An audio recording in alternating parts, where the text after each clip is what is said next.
हाँ तो भाई सभी को फिर good evening and new data यहाँ पर मैं डिस्कस करने वाला हूँ आपसे, बिकॉज न्यू डेटा आपके लिए बहुत ज़्यादा जरूरी है। जो पुराना डेटा उसको रिवाइज कर लेंगे, उसमें ज़्यादा टाइम हमें लगना नहीं है, बट जो मेरे हिसाब से मैंने निकाला, जो कि यहाँ पे निकाला था, चलिए कौन कौन है यहाँ पे। मैं इसीलिए कहता हूँ एक बार साथ में आ जाया करो तो बेटर है। प्रतीशा भानु और कुलदीप सिंह दोनों को एडमिट मैंने यहाँ पे कर दिया है, तो सब कुछ क्लियर होगा। देन स्टार्ट करते हैं यहाँ पे। तो मैं डेटा लेकर आया हूँ ऑर्किड का, अच्छे से यहाँ पर लिख दूंगा आप सारे लोगों को।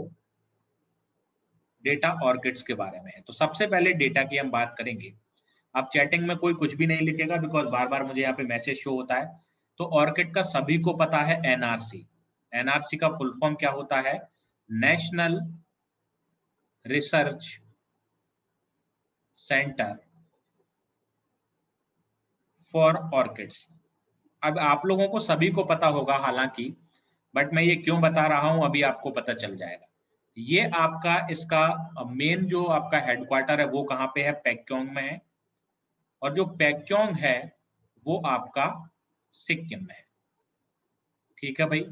अब इसका एस्टेब्लिशमेंट डेट थोड़ा सा याद रखना, कब है इसकी एस्टेब्लिशमेंट डेट है 5th 1 second 5th of October 1996। Pratisha Bhanu admit कर दिया मैंने इनको। देन फिर आप ये ध्यान रखना कि रिकमेंडेशन था प्लानिंग कमीशन का, योजना आयोग के रिकमेंडेशन पर यह बना था। और यदि मान लीजिए कुछ अंदर से पूछ लिया जाए तो इसका ये रहेगा आपका डेटा कि आईसीआर ने प्लानिंग कमीशन की सिफारिश पर 8th 5 ईयर प्लान, कौन सा प्लान? 8th 5 ईयर प्लान, यानी कि 8वीं पंचवर्षीय योजना में इसे बनाया गया था। अब इसका जो सेंटर है 1997 में, ये थोड़ा सा मोस्ट इंपोर्टेंट है, इसे ध्यान रखना। 1997 में दार्जिलिंग में, कहां पे? दार्जिलिंग में एक सेंटर बनाया गया, और दार्जिलिंग आपका वेस्ट बंगाल में है। इस सेंटर में टेम्परेट ऑर्किड,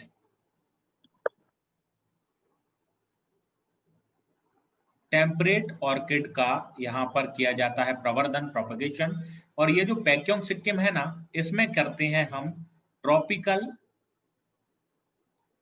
एंड सब ट्रॉपिकल।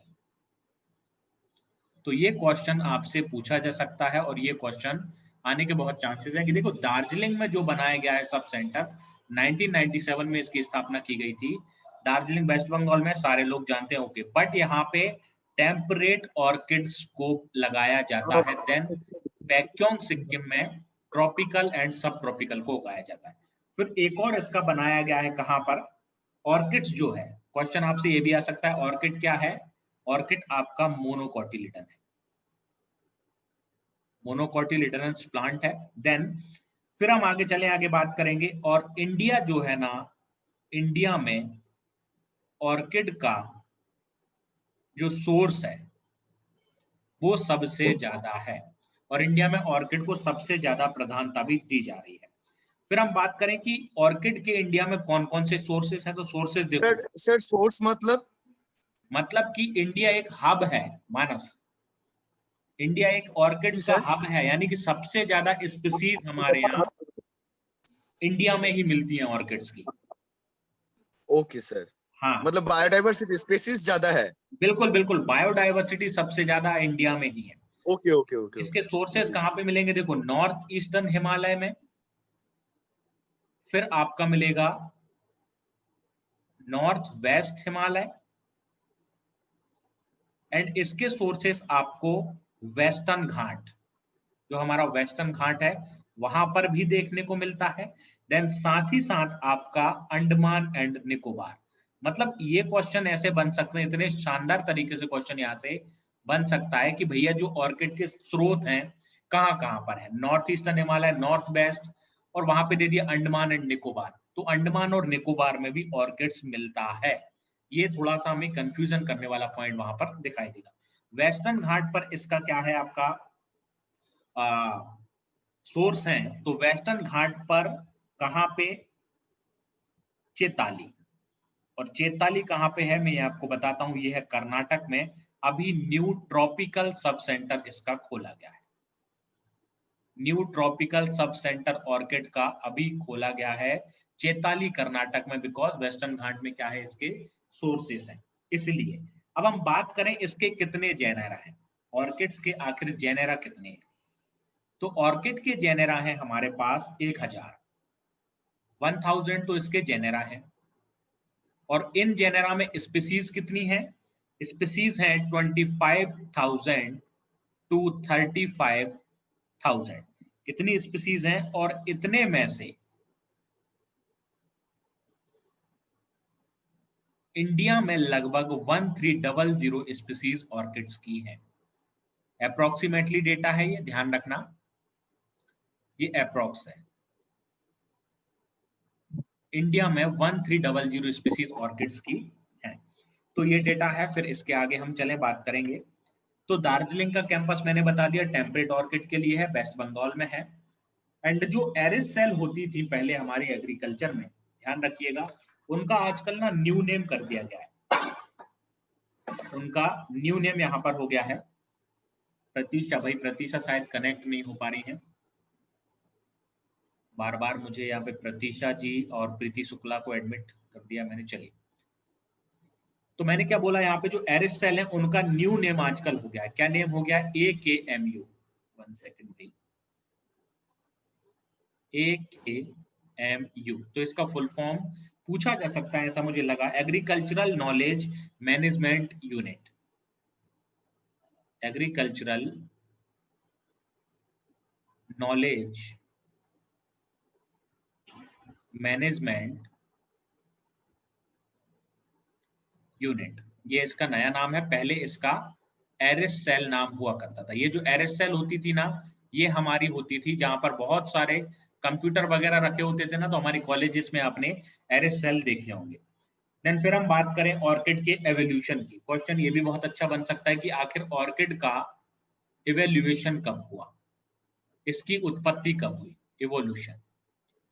तो इसकी बहुत पुरानी उत्पत्ति है, लगभग 40 to 80 मिलियन ईयर एगो, लगभग हम इसे कहते हैं मिड क्रेटासियस। आपने क्रिटेशियस युग सुना होगा, तो यही वो क्रिटेशियस युग में, यानी कि मिड क्रिटेशियस। बहुत अच्छा क्वेश्चन यहाँ से बन सकता है, क्योंकि ये जो डेटा मैंने लिया हुआ है आपकी नेशनल सेंटर फॉर ऑर्किड जो है सिक्किम पैक्योंग की वेबसाइट, वहीं से डेटा लिया हुआ है, वह उसकी एट ए ग्लांस से डेटा मैंने लिया है। आप ये मत सोचना कि सर पता नहीं कहाँ से पढ़ा रहा है, भाई मैंने बोला है चैट से आंसर। प्रीति शुक्ला को वॉइस नहीं आ रही, कुलदीप सिंह को वॉइस नहीं आ रही, भैया क्या सभी को वॉइस नहीं आ रही, एक बार बता दीजिए। मानस, सर मेरा तो पूरा क्लियर वॉइस आ रहा है। क्लियर वॉइस आ रहा है पूरा भाई? क्लियर है, आ रही है voice. Okay okay okay, thank you. Kuldeep Singh and clear Preeti Shukla, जैसा कि उस दिन शायद सौर्या ने बताया था कि कहाँ पे जाके कुछ सेटिंग्स करना होती है, तो प्लीज वहां पे सेटिंग कर लीजिए, या फिर हो सकता है आपने ऐप को परमिशन ना दी हो। कॉल सारी ओवर इंटरनेट पे क्लिक करना होगा, भाई तभी कॉल, साउंड आएगा। हाँ कॉल ओवर इंटरनेट पर क्लिक कीजिए। Preeti Shukla, Kuldeep Singh, call over internet पर क्लिक करें। हाँ ठीक है। देन फ्लावरिंग प्लांट में, फ्लावरिंग प्लांट जितने भी हैं उनमें जो ऑर्किड है ये सेकंड लार्जेस्ट फैमिली है। तो ये वाला क्वेश्चन बहुत इंपोर्टेंट हो सकता है, second largest family, Selja Chandel, okay. और ये जो सेकंड लार्जेस्ट फैमिली है ना, लगभग एक यानी कि 10वां भाग आपके पूरे के पूरे फ्लावरिंग प्लांट्स का ये है। कितना भाग अदा करते हैं, लगभग लगभग 10वां भाग ये है। मॉडर्न हाइब्रिड, यदि आपसे पूछ लिया जाए कि ऑर्किड्स के मॉडर्न हाइब्रिड लगभग लगभग कितने हैं अभी, तो ये मान लेना लगभग 2 लाख से ज्यादा हो गया। 2 लाख, 2 लाख से ज्यादा, मोर देन 2 लाख हाइब्रिड अभी मार्केट में ऑर्किड के प्रेजेंट है। फिर हम बात करें ग्लोबल फ्लोरिकल्चर एक्सपोर्ट की। तो जो ग्लोबल फ्लोरिकल्चर एक्सपोर्ट है ये कितना है अभी, अभी है यहाँ पे यूरो में लिखा हुआ है भाई डेटा कितना 5.1 बिलियन यूरो, लेकिन इसका ना एक टारगेट रखा गया है, इसका टारगेट है 9 बिलियन यूरो। 9 बिलियन यूरो रखना है हमें, कब तक करना है 2025 तक। तो ये क्वेश्चन डेफिनेटली पूछा जा सकता है, आई थॉट कि भाई 9 बिलियन टारगेट कब तक करना है यूरो का 2025 तक, और अभी कितना एक्सपोर्ट है ग्लोबल फ्लोरिकल्चर एक्सपोर्ट 5.1 बिलियन। बहुत अच्छा क्वेश्चन यहाँ से बन सकता है। अब ये जो ग्लोबल फ्लोरिकल्चर एक्सपोर्ट है ना, इसमें अब यहाँ पे मेरे पास जो है जगह खत्म होती जा रही है धीरे धीरे। इसमें आपका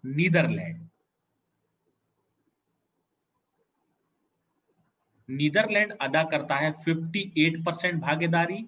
देन सेकंड पर है कोलंबिया, कोलंबिया अदा करता है 14% भागीदारी, मतलब कि दोनों ही फर्स्ट एंड सेकंड कंडीशन पर हैं। ऑर्किड 5 स्टेट का आपका जो है स्टेट फ्लावर है, किस किस का है जरा ध्यान दो, यहाँ पर लिख देता हूं, यहाँ पे एक बॉक्स बना के। सर नेदरलैंड कोलंबिया ये किसका परसेंट बोला सर, एक्सपोर्ट का? हाँ, ग्लोबल फ्लोरिकल्चर एक्सपोर्ट में मानस ये दोनों ओके सर। इतना प्रतिशत रखते हैं पूरे ग्लोबल का। Okay sir. मतलब नीदरलैंड 58% अकेला एक्सपोर्ट करता है पूरे विश्व में, फिर कोलंबिया 14% एक्सपोर्ट करता है। ठीक है, क्लियर सर। हाँ। अब 5 स्टेट मैं यहां पर बता देता हूं किस किस का स्टेट फ्लावर है। ऑर्किड राजकीय पुष्प है, असम, अरुणाचल प्रदेश, असम, अरुणाचल प्रदेश, यहाँ पे पी लिख दिया मैंने, मेघालय, मिजोरम एंड सिक्किम। बहुत अच्छा घुड़ते मैंने समझ रहा। मेघालय, मिजोरम एंड सिक्किम, इनका स्टेट फ्लावर है हमारा क्या, ऑर्किड्स। तो ये भी आपको ध्यान रखना है। देन फिर मैंने ये चलिए प्योक्योंग वाला आपको बता दिया। देन सबसे ज्यादा जो जीनस है, कौन सा जीनस सबसे हाईएस्ट है ऑर्किड में, डेंड्रोबियम। मतलब कि डेंड्रोबियम स्पीसीज, डेंड्रोबियम जो जीनस है वो सबसे ज्यादा हमारे इंडिया में ग्रो होता है, कितना 19%, 19% पूरे जेनेरा जितने भी हैं डेंड्रोबियम है, बहुत सारे जेनेरा है ऑर्किड्स के, इनका 19% सबसे ज्यादा डेंड्रोबियम है। अभी हमें ये पार्ट जानना है। देन सेकंड पर है बल्बोफाइलम। नीदरलैंड इसमें 57 है sir.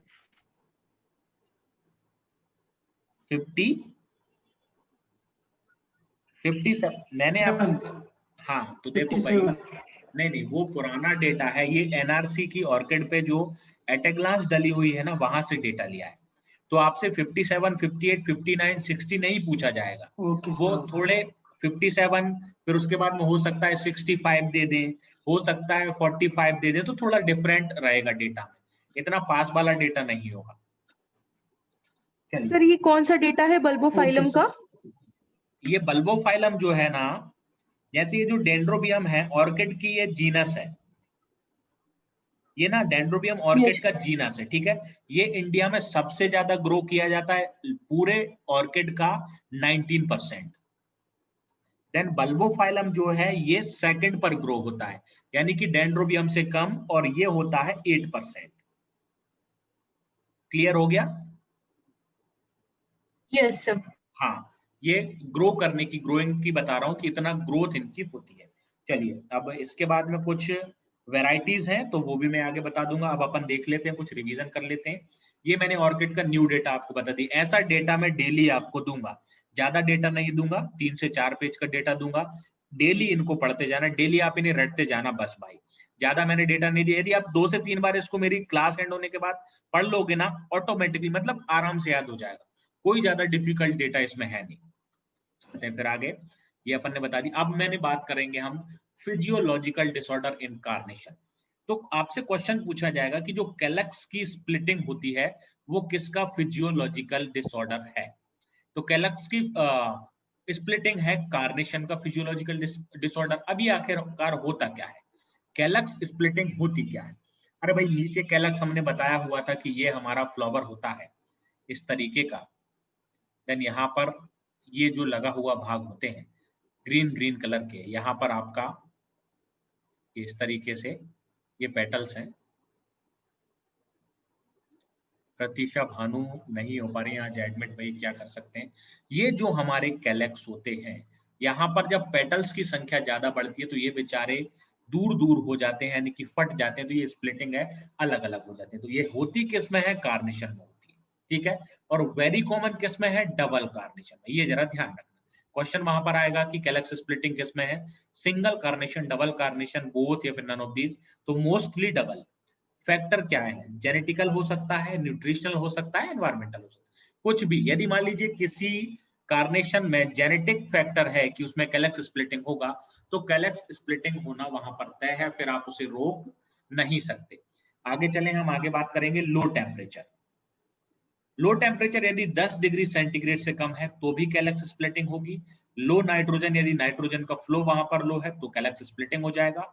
High ammoniacal nitrogen and low boron level, इन सब के कारण कैलेक्स स्प्लिटिंग होता है। तो ध्यान रखना, ये सारे के सारे फैक्टर कैलेक्स स्प्लिटिंग को शो करते हैं। स्लीपीनेस, स्लीपीनेस डिसऑर्डर किसमें होता है? तो ये भी कार्नेशन में है। ये किसके कारण होगा? प्रोडक्शन ऑफ हाई एथिलीन या फिर हाई स्ट्रेस। यदि पौधे में अधिक एथिलीन बन रहा, पौधा अधिक स्ट्रेस में है। अब स्ट्रेस किसी का भी हो सकता है, चाहे मॉइस्चर स्ट्रेस हो सकता है, चाहे आपका न्यूट्रिएंट स्ट्रेस हो सकता है। यदि पौधा स्ट्रेस में है तो वहां पे स्लीपीनेस डिसऑर्डर होगा। Curly tip disorder, curly tip disorder का मतलब यहाँ पर है, ये होता क्यों है पहले ये देख लो। लो टेम्परेचर के कारण, लो लाइट के कारण एंड नाइट्रोजन की डेफिशिएंसी के कारण। कर्ली टिप डिसऑर्डर आखिर ये है क्या? जो इसकी टिप होती है, फ्लावर की जो सबसे ऊपर वाला भाग होगा वो कर्ल होना स्टार्ट हो जाएगा, एंड कर्ल के साथ उसकी जो पेटल्स होंगी वो मुड़ने लगेंगी अंदर की तरफ। तो ये कर्ली टिप डिसऑर्डर है, ये भी कार्नेशन से। आपको क्वेश्चन कैसा पूछा जाएगा मैं फिर बता दूं, क्वेश्चन पूछा जाएगा कैलेक्स स्प्लिटिंग किससे रिलेटिव है? कार्नेशन से। स्लीपीनेस किससे रिलेटिव है? कार्नेशन से। कर्ली टिप किससे रिलेटेड है? कार्नेशन से। और ये सारे के सारे हैं क्या? फिजियोलॉजिकल डिसऑर्डर है, नॉट डिसीज, ये ध्यान रखना। ये सारे के सारे फिजियोलॉजिकल डिसऑर्डर है, होते किस किस से हैं ये भी ध्यान रखना है। Slab side is type of malformation during cool period. अब ये स्लैब साइड क्या है पता है आपको? स्लैब साइड भी फिजियोलॉजिकल डिसऑर्डर ही है, लेकिन ये एक प्रकार का टाइप है किसका? मालफॉर्मेशन का। यानी कि जो मालफॉर्मेशन एक फूलों का गुच्छा बन जाता है, फूल वहां पर नहीं होते बट उनका एक गुच्छा सा बना दिखाई देगा, उन्हें हम कहेंगे स्लैब साइड। ये डिसऑर्डर है कार्नेशन का। कब होता है? जब बहुत ज्यादा ठंडी हो जाती है कूलिंग पीरियड के दौरान। नेक्स्ट हम चलते हैं भव्य कुश। भव्य कुश तो आज बड़े लेट हो गए भाई यहाँ पे। प्रतीक्षा भानु आप ज्वाइन हो पाई हैं या नहीं? रेडमी जी और अंकित, भूपेन, मानस, नेहा, प्रीति शुक्ला, शैलजा, शौर्या, श्रवणी, सुनील। प्रतीक्षा भानु आज ज्वाइन नहीं हो पाई, उन्हें शायद अपना ये रिकॉर्डिंग क्लास देखना पड़ेगा। स्टोरेज टेम्परेचर, कार्नेशन के लिए स्टोरेज टेम्परेचर कितना है? 4 to 6 degree centigrade. Carnation is highly sensitive to ethylene. जैसा कि हमने अभी देखा, एथिलीन के कारण कार्नेशन में एक डिसऑर्डर हो रहा था, तो बहुत ज्यादा सेंसिटिव एथिलीन के लिए। हमें इसे कब हार्वेस्ट करना चाहिए? तो ध्यान रखना, लॉन्ग डिस्टेंस जब हो तब हम करेंगे पेंट ब्रश स्टेज पर, शॉर्ट डिस्टेंस जब हो तब हम उसे करेंगे सेमी ओपन स्टेज पर। अब पेंट ब्रश स्टेज क्या होती है? भाव्या कोश फिर बार बार से एडमिट यहाँ पर कर रहे हैं। Paint brush stage, paint brush stage का मतलब है आपने पेंट करने के लिए जो ब्रश देखे होंगे, इस तरीके से आपका ब्रश होता है पेंट करने के लिए। तो ये जो पेंट ब्रश स्टेज होता है, यानी कि यहाँ पर जो पेटल्स होंगे आपके वो पूरी तरीके से ओपन नहीं हुए होंगे, यानी कि फुली ओपन नहीं होगा, एकदम पेटल्स आपको वहां पे खड़े दिखाई देंगे, वो है paint brush stage. Then short distance के लिए सेमी ओपन स्टेज, यानी कि थोड़ा खुल जाए, वो आधा खुल जाए फ्लावर, आधा बिना खुला हुआ रहे, उसके लिए हम यूज करेंगे। टिंटिंग, टिंटिंग का ध्यान रखना कि टिंटिंग किसमें होती है? कार्नेशन में होती है। या फिर किसी भी फ्लावर में टिंटिंग है क्या? टिंटिंग मतलब कि उसमें आप अपने द्वारा वहां पर आर्टिफिशियल कलर दे रहे हो। आपको व्हाइट कार्नेशन है, व्हाइट कार्नेशन के ऊपर मान लीजिए रेड करना है तो आपने रेड कलर वहां पर कर दिया। जो भी कलर आप वहां पर देना चाहें उसे हम कहेंगे टिंटिंग, ठीक है। टिंटिंग आप करेंगे कार्नेशन में। Then enhancement of shelf life, tinting करता क्या है, ये सेल्फ लाइफ को बढ़ाता है। By silencing gene of ACC, shelf life बढ़ती कैसे है, जब ACC जीन को साइलेंस कर दिया जाए। जीन साइलेंसिंग मैंने पहले वाले लेक्चर्स में बहुत अच्छे से समझाया था। जीन साइलेंसिंग का मतलब है कि एक जीन है जो कि बहुत ज्यादा चिल्ला रहा है, तो इसको साइलेंस कर दिया जाता है, यानी कि जो कैरेक्टर है वो इसी जीन के द्वारा गवर्न होगा। इसको साइलेंस कर दिया तो वो कैरेक्टर फिर शो नहीं होगा। ये होती है जीन साइलेंसिंग। ACC का फुल फॉर्म जरूर याद रखना, amino cyclopropane carboxylate oxidase and ACC synthetase. इन दोनों के द्वारा हम क्या करेंगे, जीन को साइलेंसिंग करेंगे एंड सेल्फ लाइफ को एनहांसमेंट करेंगे। वैरायटीज आएंगी तो वैरायटीज मैंने हमेशा आपको बताया कि वैरायटीज आपको 2-2, 3-3 बार पढ़ लेना है, जितनी याद हो उतनी ज्यादा अच्छी। IIHR की वैरायटीज हैं। IIHR हमारा बेंगलोर में है, इसकी स्थापना 1967 में हुई थी। अर्का फ्लेम, ये अर्का फ्लेम जो वैरायटी है ये टॉलरेंट है किसके लिए, फ्यूजेरियम विल्ट के लिए एंड नेमेटोड्स के लिए। तो ध्यान रखना भाई, फ्लेम यानी कि जल रही है हमारी वैरायटी, फ्लेम है इसमें। फ्लेम है तो विल्ट नहीं आएगा, और विल्ट नहीं आएगा तो नेमेटोड को भी मार देगा, इसलिए अर्का फ्लेम है। और अर्का तेजस, ये दोनों वैरायटीज हैं कार्नेशन की, IIHR के द्वारा निकाली गई। सूटेबल है ग्रीन हाउस कंडीशन के लिए, ठीक है। व्हाइट सिम, पिंक सिम, ये वैरायटीज हैं। Scarlet, William sim and king cardinal, ये वैरायटीज हैं। यदि याद रहे तो ठीक है, नहीं रहे तो भी ज्यादा परेशान होने की जरूरत नहीं है, बिकॉज वहां पर हम क्वेश्चंस में यूज करेंगे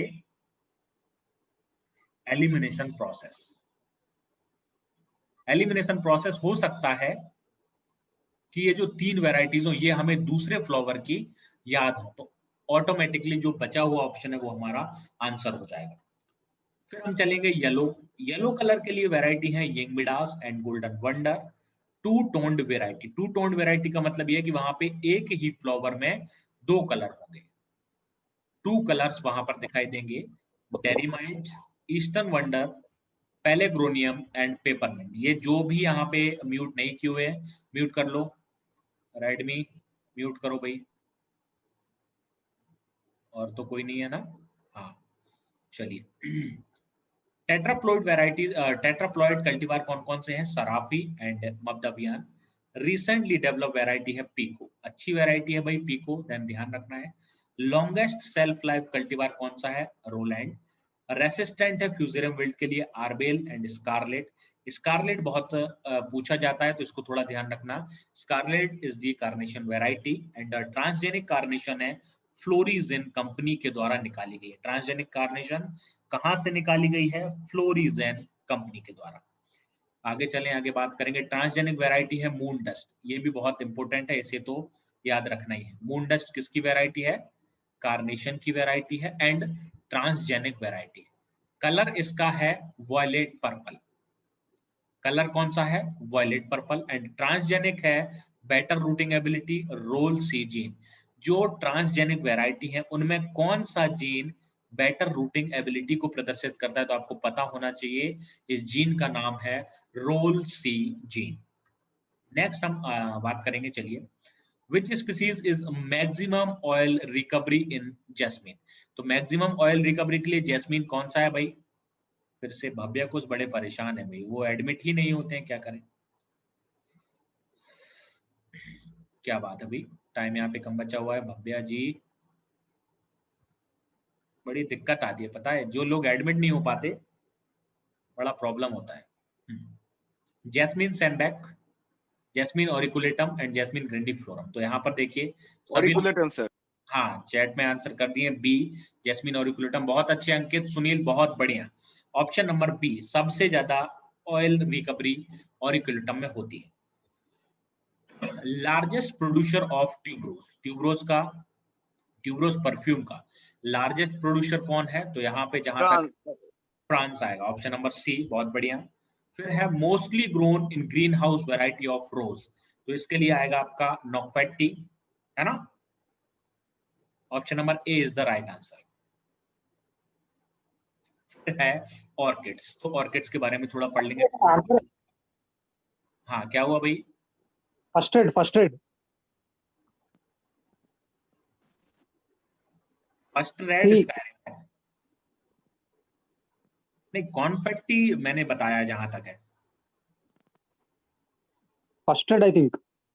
नहीं फर्स्ट एड यदि आपको लग रहा है तो अंकित हाँ अपन इसको चेक कर लेंगे ना, बुक्स आ रही है मंडे को सारा कुछ चेक हो जाएगा, परेशान मत होइए। चलिए ऑर्किड्स की बात करें तो ऑर्किड का भाई फ्लावर बड़ा ही प्यारा लग रहा है, ये आप यहाँ पे फ्लावर देख सकते हैं। देन आगे चलें ऑर्किड की बात करते हैं, तो ऑर्किड का बॉटनिकल नेम तो आपका ऑर्किड स्पीसीज ही है, फैमिली है ऑर्किडेसी, और मैंने आपको बताया पूरी फ्लावरिंग फैमिली में हमारी ये सेकंड लार्जेस्ट फ्लावरिंग फैमिली है।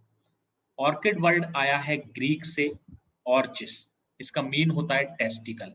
ये लाइन जो है आपको बहुत मोस्ट इंपोर्टेंट हो सकती है, बिकॉज क्वेश्चंस ऐसे ही फ्रेम होंगे और बहुत सारे बच्चे सोच रहे हैं। और एक बात ध्यान भी रखना, मैं जहां तक श्योर हूं कि बहुत सारे बच्चे इस एग्जाम को मिस भी करने वाले हैं, नहीं देने जाए, बिकॉज उनके पास जाने का साधन नहीं है, इतना ज्यादा मतलब वहां पे खर्च आ रहा है जाने का, दिल्ली में जाके कहाँ पे रुकेंगे, कैसे मैनेज करेंगे, बहुत सारे बच्चे ये सोच रहे हैं, है ना। तो अपने को एग्जाम नहीं छोड़ना है, बिकॉज मौका यही है, जिंदगी बार बार मौका नहीं देती भाई, सभी को एग्जाम देने सर जाना है। एग्जाम बीडी के वहीं होगा? हाँ दिल्ली में ही होगा एग्जाम। सर उनके ऑफिस के वहीं होगा सेंटर? नहीं ऐसा तो कुछ नहीं है कि ऑफिस के पास ही होगा, बट उनके जहाँ पे जो ऑनलाइन वाले सेंटर्स होते होंगे वहां पे वो कंडक्ट कराएंगे, उनका जो भी जिनसे भी टाई अप हुआ हो वहां पे कंडक्ट कराएंगे। हाँ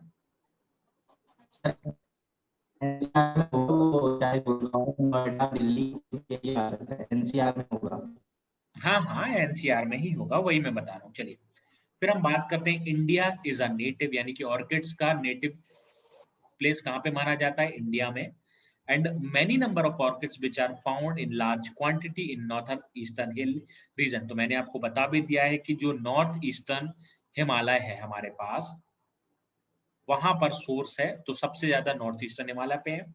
इंडिया ओरिजिन ऑर्किड्स कौन कौन से, देखो ध्यान से, सिम्बिडियम एंड डेंड्रोबियम, तो डेंड्रोबियम के कितना 19%, देन पेपी पेपियोपेटिलम, ये आ जाएगा आपके, ये इंडियन ओरिजिन ऑर्किड्स है। टॉप 10 कट फ्लावर में ऑर्किड अपना स्थान बना चुका है और नंबर 6th पोजीशन पर अभी ऑर्किड है कट फ्लावर में। नेक्स्ट हम बात करें सारे के सारे ऑर्किड्स में, सिम्बिडियम की रैंक है फर्स्ट पोजीशन पर।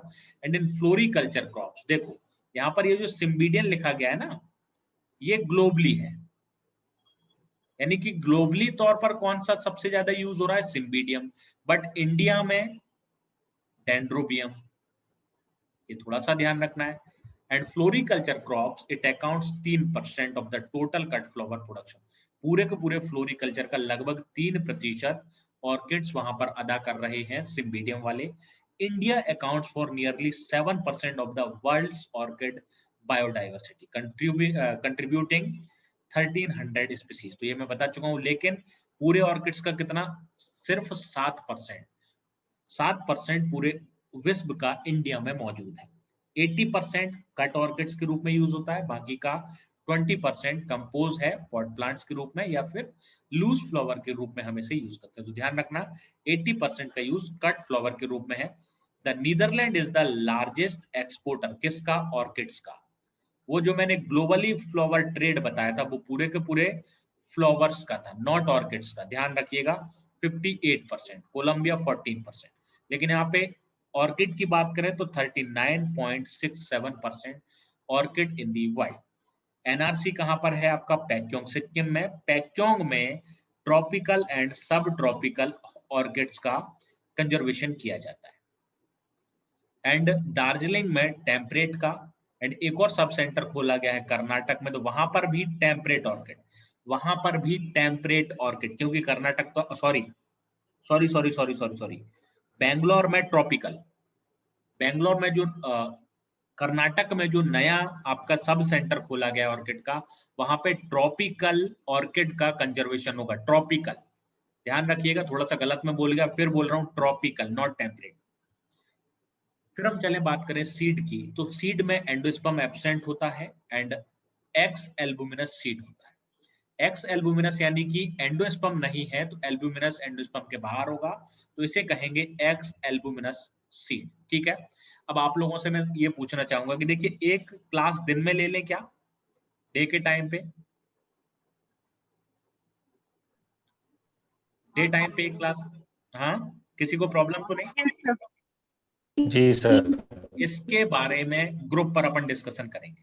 आप लोग मुझे टाइमिंग बता देंगे सारे लोग। देखो मुझसे मतलब कि ये मत बोलना सर 7 बजे ले लो, कुछ सर शाम में ही कर सकते हैं, दिन में शाम को रख सर दें। मैं जॉब में हूँ तो मैं तो नहीं कर पाऊंगा दिन में।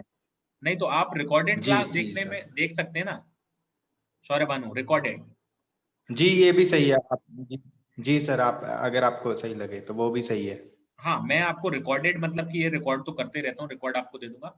तो मैं ये कह रहा हूँ कि ग्रुप में आप मुझे खुद डिस्कस कर लेंगे पहले आप लोग सारे लोग कि कितने बजे आप लोग देख सक पाएंगे। बिल्कुल वहां पे झगड़ने की आवश्यकता नहीं है, कोई उस पे ना कोई एक दूसरे को आर्गुमेंट करेगा, कुछ भी नहीं, बस एक या बढ़िया। फिर सर अर्ली मॉर्निंग कर सकते हैं। हाँ अर्ली मॉर्निंग भी कर सकते हैं। हाँ अर्ली मॉर्निंग ले लेते हैं, नो प्रॉब्लम। वो अच्छा सर है। अर्ली मॉर्निंग कर दीजिए। अर्ली मॉर्निंग ले ले, 7 AM से ले ले, यस सर। जी है ना? जी सर। मैं ये सोच रहा हूँ कि ज्यादा से ज्यादा आपकी क्लासेस हो, कोई दिक्कत नहीं है, 7 AM से अपन क्लासेस ले लेंगे। ओके ठीक है, देन आगे चलते हैं, आगे बात करेंगे। एक्स एल्बुमिनस है यहाँ पर। Bulbophyllum is the largest genera of orchids. तो ये देखो मैंने क्या बोला कि डेंड्रोबियम को हम सबसे ज्यादा लगा रहे हैं, ठीक है, लेकिन जो बल्बोफाइलम आपका जेनेरा है ना, ये सबसे बड़ा जेनेरा है, लार्जेस्ट ऑर्किड है। कमर्शियल प्रोपेगेशन मेथड है टिश्यू कल्चर। ये भी बहुत अच्छा क्वेश्चन है, यहाँ से क्वेश्चन बनेगा। रिपोर्टिंग हमें हर साल इसमें करना है बस। ज्यादातर हम फ्लावर्स में, मैं आपको कुछ ऐसे पॉइंट्स भी बताता जा रहा हूँ, ज्यादातर फ्लावर्स में रिपोर्टिंग हम करते हैं एवरी ईयर, लेकिन जिनमें याद रखने के लिए है हमें कैसे डेटा कैसे याद रखना है पता है? जैसे कि कोई फ्लावर है, हो सकता है वो उस फ्लावर में हम हाफ ईयर में रिपोर्टिंग करें। ये कौन अनम्यूट कर लेता है भाई, सॉरी, हाँ सौर्य भानु म्यूट कीजिए, सभी ने म्यूट कर लिया, ठीक है ओके, अब मत करना अनम्यूट। हाँ जैसे कि किसी फ्लावर में हाफ ईयरली में रिपोर्टिंग करना है तो इसे हमें ध्यान रखना होगा कि कब हमें रिपोर्टिंग करना है। ज्वेल का है, देखो jewel orchid are value for their beautiful leaves. इसकी वैल्यू है इसकी लीव्स के लिए। तो आपसे पूछा जा सकता है कि कौन से ऑर्किड की वैल्यू की लीव की वैल्यू होती है, तो ज्वेल ऑर्किड की। Gynoecium in orchid flower is called column. Orchid में जो फीमेल पार्ट होता है उसे हम कॉलम कहते हैं, गाइनोसियम को कॉलम कहा जाता है। इसके फ्रूट को कैप्सूल कहते हैं। फर्स्ट टिश्यू कल्चर ऑर्किड बनाया था किसने? मॉरेल ने। सबसे पहले टिश्यू कल्चर किसने किया? मॉरेल ने। And important media component coal and bark. जब हम टिश्यू कल्चर टेक्निक अपनाते हैं तो कुछ ना कुछ मीडियम वहां पर अपनाते हैं, तो कोल एंड बार्क जो होता है ये सबसे महत्वपूर्ण मीडिया कंपोनेंट है। देन डॉक्टर फोया सिंह ने और डॉक्टर अब्राहम, ये दोनों के दोनों अटैच्ड हैं, एसोसिएट हैं ऑर्किड से। थाईलैंड लार्जेस्ट वर्ल्ड एक्सपोर्टर है ट्रॉपिकल ऑर्किड का। देखो ऑर्किड में यदि ऑल ओवर पूछे तब तो नीदरलैंड आ गया, लेकिन ट्रॉपिकल ऑर्किड बोल दे तो फिर